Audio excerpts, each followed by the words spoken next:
শ্রীগুরু জয়।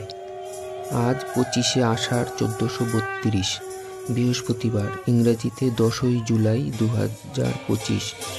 আজ গুরু পূর্ণিমা।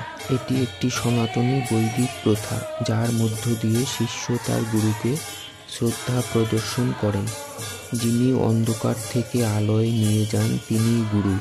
মনের অন্ধকারকে দূর করে শিষ্যকে আলোর পথ দেখান গুরু। তাই গুরুকে শ্রদ্ধা জানাতে বৈদিক যুগ থেকেই আষাঢ় মাসের পূর্ণিমা তিথিকে বিশেষভাবে নির্ধারণ করে গুরু পূর্ণিমা উদযাপন করা হয়। সেই লক্ষ্যকে সামনে রেখে শ্রীগুরু সংঘ বেহালা শাখা সংঘের মাতৃসংঘ আয়োজিত হয়েছে মতিলাল গুপ্ত রোড, ক্ষুদিরাম কলোনি, কলকাতা 82-তে অবস্থিত সীমা নট্ট দিদির বাড়িতে। প্রবল বৃষ্টির কারণে দুপুর 2:30 থেকে মাতৃসংঘ শুরু হয়। শ্রীগুরু জয়।